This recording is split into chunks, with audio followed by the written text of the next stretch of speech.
इयत्ता 6वी सेमीच्या मुलांसाठी आजचा हा व्हिडिओ आहे. यावर्षी सिलेबस बदललेला आहे आणि आजच्या व्हिडिओमध्ये आपण लाईन्स अँड अँगल हे प्रकरण तर बघतच आहोत, पण त्यामधील प्रॅक्टिस सेट 2.2 पूर्ण सोडवून येणार आहे. त्यामुळे व्हिडिओ शेवटपर्यंत नक्की बघा. व्हिडिओ आवडला तर व्हिडिओला लाईक, शेअर आणि कमेंट करायला विसरू नका आणि त्याचप्रमाणे जर चॅनलवर नवीन आणि पहिल्यांदाच असाल तर चॅनलला नक्की सबस्क्राईब करून बेल आयकॉन दाबा.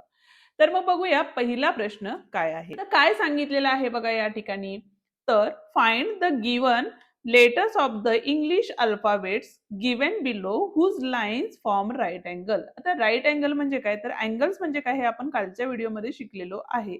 ज्यामध्ये 90 डिग्रीचा अँगल तयार होतो अशा अँगलला आपण काय म्हणतो, तर 90 डिग्री अँगल असं म्हणतो. ठीक आहे. आता क्वेश्चन काय विचारलेलं आहे, कुठले लेटर्स आहेत ज्यामध्ये 90 डिग्रीचा अँगल तयार होतो. ए मध्ये होणार आहे का, नाही. तर ई मध्ये होणार आहे, कारण यामध्ये बघा इथं 90 अंशाचा कोन इथं होतो, इथं होतो. त्यामुळे ई हा काय असणार आहे, 90 डिग्री अँगल असणार आहे. एन मध्ये असणार आहे का, नाही. के मध्ये असणार आहे का, नाही. एल मध्ये सुद्धा दोन्ही लाईन स्ट्रेट असल्यामुळे एल मध्ये सुद्धा असणार आहे आणि लास्ट एच यामध्ये सुद्धा असणार आहे. ठीक आहे. हा होता आपला फर्स्ट क्वेश्चन. जाऊया आपण आता सेकंड क्वेश्चन कडे, पण त्याआधी अजूनही व्हिडिओला लाईक केलं नसेल तर व्हिडिओला लाईक करा, हाईप द्या आणि तुमच्या मित्रांना आपला हा व्हिडिओ नक्की शेअर करा. सेकंड क्वेश्चन काय बघा आपला, write the type of each angle based on the measures of the angle given below. ठीक आहे. आता फर्स्ट जो दिलेला आहे तो किती आहे बघा, 40 डिग्री. आता 40 डिग्री अँगल म्हणजे 90 पेक्षा छोटा आणि 0 पेक्षा मोठा आहे, म्हणजेच याला आपण काय म्हणतो, तर ॲक्यूट अँगल असं म्हणतो. बरोबर आहे.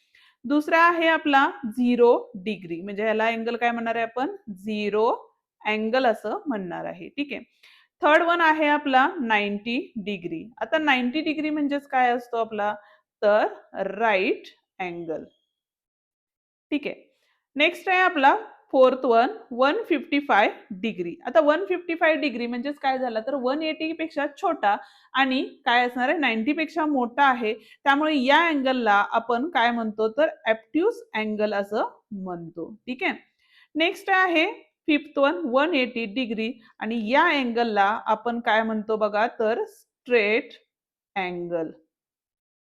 ठीक आहे. आणि शेवटचा जो आहे तो आहे बघा 245 डिग्री. आता हा अँगल कोणता आहे ते तुम्ही मला कमेंटमध्ये नक्की सांगा. जर कालचा व्हिडिओ तुम्ही बघितला असेल तर तुम्हाला याचं उत्तर नक्की येईल.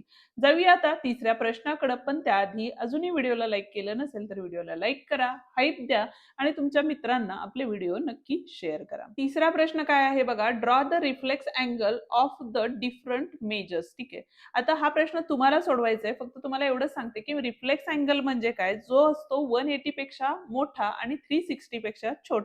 म्हणजे या पद्धतीचा अँगल तुम्हाला ड्रॉ करायचे आहेत आणि अशाच वेगवेगळे अजून थोडेफार अँगल्स तुम्हाला त्या ठिकाणी काढायचे आहेत. म्हणजे एक 2-3 आकृत्या तर तुम्हाला तिथं आरामात काढायच्या आहेत. जाऊया आता चौथ्या प्रश्नाकडे. क्वेश्चन नंबर 4 आहे. काय सांगितलेलं बघा, आन्सर द फॉलोइंग क्वेश्चन सांगितलेलं आहे आणि फर्स्ट आहे त्यातला, how many right angles are included in a straight angle. आता हा जर स्ट्रेट अँगल घेतला तर यामध्ये किती राईट अँगल्स असणार आहेत, तर 1 आणि 2च असणार आहे. म्हणजे याचा आन्सर किती असणार आहे बघा, 2 असणार आहे. ओके. नेक्स्ट क्वेश्चन काय दिलेला आहे बघा या ठिकाणी, second one question, what are the types of angles form between two adjacent fingers of the hand. ठीक आहे. आता यामध्ये फर्स्ट जे असणार आहे ते एक असणार आहे बघा, ॲक्यूट अँगल असणार आहे. ठीक आहे. दुसरं असणार आहे आपलं, तर ऑप्टिव्स अँगल सुद्धा असणार आहे आणि थर्ड वन जे आहे ते काय असणार आहे बघा, तर राईट अँगल सुद्धा असणार आहे. कारण विचार केला बोटांचा तर यामध्ये बघितलं तर ॲक्यूट अँगल तयार होतो. बरोबर आहे. हा आपला 90 अँगल तयार झाला इथून इथपर्यंत. बरोबर आहे. आणि हे जर वाढवलं तर यामध्ये काय होतं, तर ऑप्टिव्स अँगल म्हणजे 90 पेक्षा मोठा अँगल या ठिकाणी तयार होतो. म्हणजे 3 प्रकारचे अँगल या ठिकाणी तयार होतात. आता थर्ड वन जो क्वेश्चन आहे तो काय सांगितलेला आहे बघा या ठिकाणी, what kind of a angle is form between the hour hand and the minute hand of a clock when it is a 12 o'clock. ठीक आहे. म्हणजे 12 ज्या वेळेला वाजलेले असणार आहे त्यावेळेला बघा मिनिट काटा पण त्याच्यावरच असणार आहे आणि हवर काटा पण त्याच्यावरच असणार आहे. म्हणजेच या अँगलला आपण काय म्हणतो, तर झिरो अँगल असं म्हणतो. ठीक आहे. म्हणजेच कोणता अँगल तयार झाला त्या ठिकाणी, तर झिरो अँगल. ठीक आहे. हा होता थर्ड क्वेश्चन. या ठिकाणी आपला हा प्रॅक्टिस सेट 2.2 संपतो. आजचा व्हिडिओ तुम्हाला कसा वाटला ते कमेंट करून नक्की सांगा. व्हिडिओ आवडला असेल तर व्हिडिओला लाईक, शेअर आणि कमेंट करायला विसरू नका. आणि त्याचप्रमाणे जर चॅनलवर नवीन आणि पहिल्यांदाच असाल तर चॅनलला नक्की सबस्क्राईब करून बेल आयकॉन दाबा. आणि बाकीचे व्हिडिओ बघायचे असेल तर लिंक डिस्क्रिप्शन मध्ये दिलेली आहे, ती तुम्ही बघू शकता. धन्यवाद.